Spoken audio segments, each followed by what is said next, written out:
Hello বন্ধুরা, আমার নাম তাপসী। আমার জীবনের সেই রাতের কথা আমি কোনোদিনও ভুলতে পারবো না, যেদিন আমি একা নিজের বিছানায় শুয়েছিলাম। হঠাৎ আমার অনূর্ধ্ব মামা আমার ঘরে প্রবেশ করে আমার গায়ের চাদরটা সরিয়ে আমার কানের কাছে মুখ এনে ফিসফিস করে বলেছিল, তোকে আজ নতুন এক খেলা শেখাবো ভাগ্নি। এরপর থেকে প্রতি রাতেই অনূর্ধ্ব মামা অচেনা লোকদের আমার ঘরে নিয়ে আসত। তারপর সারা রাত ধরে চলতো আমার ওপর তাদের পাশবিক অত্যাচার। আমার জন্ম গ্রামের এক অতি সাধারণ পরিবারে। লেখাপড়া শেখার সুযোগ আমার হয়নি, তাই আমি একজন অশিক্ষিত গরিব মেয়ে হিসেবেই বড় হয়েছিলাম। বাবা মারা যাওয়ার পর প্রায় 2 বছর ধরে আমার মামাই আমাদের সংসারের সমস্ত খরচ চালাচ্ছিল। মামা না থাকলে হয়তো আমি আর আমার মা না খেয়েই মরে যেতাম। এই কারণে আমি আর মা মামাকে খুব ভালোবাসতাম এবং অন্ধের মতো বিশ্বাসও করতাম। আমার বয়স 22 পেরিয়ে গেলেও আমার মা কখনো আমার বিয়ের ব্যাপারে কোনো আগ্রহ দেখাতো না। সে সবসময় বলতো, তোর মামা আছে বলেই তো আমাদের পেট চলছে। কিন্তু আমার বিয়ের বিষয়ে সে একটা কথাও বলতো না বা কোনো চেষ্টাও করতো না। বাবা মারা যাবার 2 বছর পর একদিন অনূর্ধ্ব মামা আমাদের বাড়িতে এসে মাকে বলল যে আমার জন্য একটা দারুণ খুশির খবর আছে। মামা নাকি দিল্লি শহরে আমার জন্য একটা ভালো চাকরির ব্যবস্থা করেছে। এই কথা শুনে আমার মা তো আনন্দে আত্মহারা, কিন্তু আমি ভেতরে ভেতরে খুব ভয় পেয়ে গিয়েছিলাম। আমি গ্রামের এক সাধারণ মেয়ে, কোনোদিন শহরের মুখ দেখিনি। শহরের পরিবেশ কেমন, সেখানকার মানুষজন কেমন, এসব নিয়ে আমার কোনো ধারণাই ছিল না। আমি মামাকে জিজ্ঞাসা করেছিলাম, মামা, আমি শহরে গিয়ে কি কাজ করব? তুমি আমার জন্য এমন কি চাকরির ব্যবস্থা করেছো যে তুমি এত খুশি? আমি তো সামান্য সেলাইয়ের কাজও জানি না। মামা আমার কাঁধে হাত রেখে বলেছিল, আরে বোকা মেয়ে, তুই এত চিন্তা করছিস কেন? নিজের মামার ওপর ভরসা রাখ। আমি তোকে শহরে নিয়ে যাব, আর সেখানকার লোকেরা তোকে সব কিছু শিখিয়ে দেবে। আমি নিজে গিয়ে সব খোঁজ খবর নিয়ে এসেছি। তুই কিছুদিনেই সব কাজ শিখে যাবি, আর অনেক টাকা মাইনে পাবি। তখন তোর আর তোর মায়ের কোনো কষ্ট থাকবে না। তোর জীবনটাই বদলে যাবে। 1 বছরের মধ্যে টাকা জমিয়ে তোর বিয়েটাও দিয়ে দেব। এমনিতেও তোর বয়স 22 হয়ে গেছে, আর আমাদের তো বিয়ে দেওয়ার মতো সামর্থ্য নেই। তুই চাকরি করলে সেই টাকা দিয়ে আমরা তোর বিয়ে দিতে পারবো। মামার কথা শুনে আমার মাও আমাকে শহরে পাঠাতে রাজি হয়ে গেল। মায়ের ইচ্ছার বিরুদ্ধে যাওয়ার সাহস আমার ছিল না, তাই অনিচ্ছা সত্ত্বেও আমি মামার সঙ্গে শহরে যেতে রাজি হলাম। বাবা মারা যাওয়ার পর থেকে অনূর্ধ্ব মামা আমাদের বাড়িতেই থাকতো। আমি তাকে বাবার মতোই দেখতাম, কিন্তু আমি স্বপ্নেও ভাবতে পারিনি যে যাকে আমি বাবার আসনে বসিয়েছি সেই আমার সঙ্গে এত বড় বিশ্বাসঘাতকতা করবে। মামার আর মায়ের কথায় আমি শহরে যাওয়ার জন্য প্রস্তুত হলাম। 2 দিন পর মা আমাকে মামার সঙ্গে শহরে পাঠিয়ে দিল। জীবনে প্রথমবার শহর দেখে আমি মুগ্ধ হয়েছিলাম, কিন্তু আমি জানতাম না যে এই মুগ্ধতার আড়ালেই আমার জীবনের সবচেয়ে অন্ধকার অধ্যায় অপেক্ষা করছে। শহরে পৌঁছানোর পর মামা আমাকে একটা সরু গলির মধ্যে দিয়ে নিয়ে যাচ্ছিল। গলির শেষে একটা বিশাল বাড়িতে মামা আমাকে নিয়ে প্রবেশ করলেন। কিছুক্ষণ পর দোতলা থেকে বেশ স্থূলকায় এক মহিলা নেমে এলেন। তার সঙ্গে আরও 2-3 জন পুরুষ ছিল। মহিলার মুখে ছিল পান, আর কপালে শোভা পাচ্ছিল টকটকে লাল এক বড় টিপ। তার সাজ পোশাকও ছিল বেশ অদ্ভুত ধরনের। খোপায় গোজা ছিল লাল ফুল, আর সারা শরীরে ছিল ঝলমলে গয়না। তাকে দেখেই আমি বুঝতে পারলাম যে উনি এই বিশাল বাড়ির মালকিন। আমাকে আর মামাকে দেখার পর ওই মহিলার সঙ্গে মামার কথা শুরু হলো। তাদের কথাবার্তা শুনে আমি বুঝতে পারলাম যে মামা ওই মহিলাকে আগে থেকেই চেনে।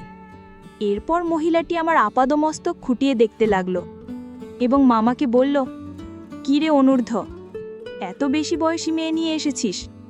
তুই তো জানিস আমার এখানে 30-এর পর আর কোনো দাম থাকে না। আমার এখানে কাঁচা বয়সের মেয়েদেরই চাহিদা বেশি। আমার মামার নাম অনূর্ধ্ব। তখন আমার অনূর্ধ্ব মামা ওই মহিলার সামনে হাত জোড় করে বলল, মালকিন, আমার ভাগ্নি একেবারে খাঁটি। আজ পর্যন্ত কোনো পুরুষের ছোঁয়াও লাগেনি। আপনি আমার ভাগ্নিকে নিলে অনেক লাভবান হবেন। মামার আর ওই মহিলার কথা শুনে আমি বুঝতে পারছিলাম যে আমার সঙ্গে খুব খারাপ কিছু একটা হতে চলেছে।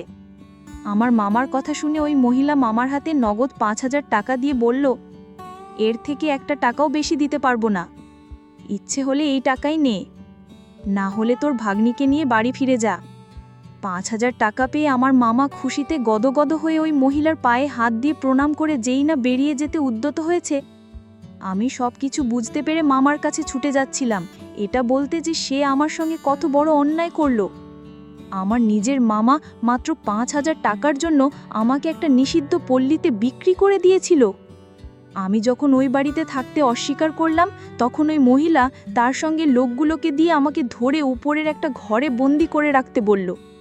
আমি কাঁদতে কাঁদতে বলছিলাম, মামা আমি এখানে থাকবো না, আমাকে বাড়ি নিয়ে চলো। তুমি আমার সাথে এমন করতে পারো না, আমাকে আমার মায়ের কাছে নিয়ে চলো, দয়া করে আমাকে এখানে ফেলে যেও না। কিন্তু আমার মামা একবারের জন্য আমার দিকে ফিরে তাকালো না, সে আমাকে সেখানেই ফেলে রেখে চলে গেল। ওই মহিলা আমাকে একটা ঘরে বন্দি করে রাখলে আমি বাড়ি ফেরার জন্য ছটপট করতে লাগলাম। আমি ভয়ে চিৎকার করে কাঁদতে শুরু করেছিলাম।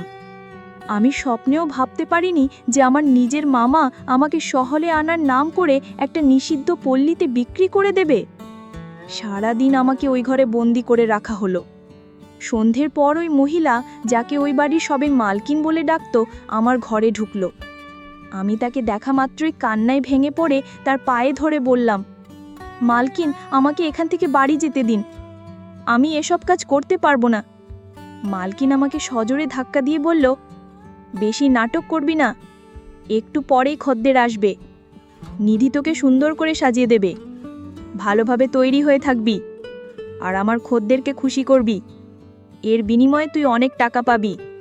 তোকে তো আমি আর ফ্রিতে কাজ করাবো না, তাই কান্নাকাটি বন্ধ কর।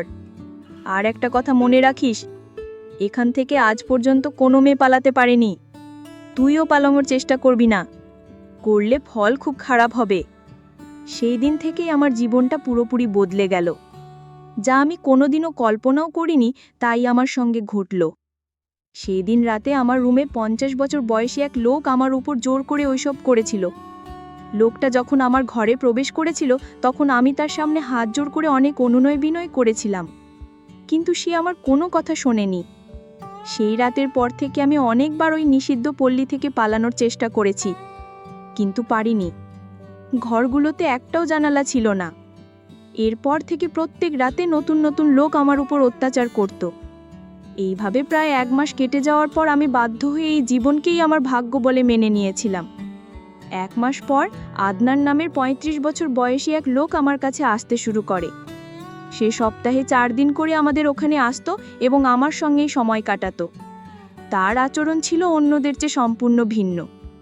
এতদিন যতজন পুরুষ আমার কাছে এসেছে, তারা কেবল নিজেদের ইচ্ছা পূরণ করেই চলে যেত, কিন্তু আদনান ঘন্টার পর ঘন্টা আমার পাশে বসে থাকত, আমার সঙ্গে গল্প করত। সে অনেক সময় টাকা দিয়েও শুধু আমার সঙ্গে নিজের মনের কথা বলার জন্যই আসত। তার স্ত্রী নাকি তাকে ছেড়ে অন্য এক পুরুষের সঙ্গে পালিয়ে গিয়েছিল। সেই কষ্ট ভোলার জন্যই সে ওই নিষিদ্ধ পল্লীতে আসত। ধীরে ধীরে আমাদের মধ্যে একটা সুন্দর বন্ধুত্বের সম্পর্ক গড়ে উঠল। একদিন আমি আর নিজেকে ধরে রাখতে না পেরে আমার জীবনের সব কথা আদনানকে খুলে বললাম। কিভাবে আমার নিজের মামা মাত্র 5,000 টাকার জন্য আমাকে এখানে বিক্রি করে দিয়ে গেছে, সবটা তাকে জানালাম। এইভাবে ওই নিষিদ্ধ পল্লীতে আমার প্রায় 7 মাস কেটে গেল।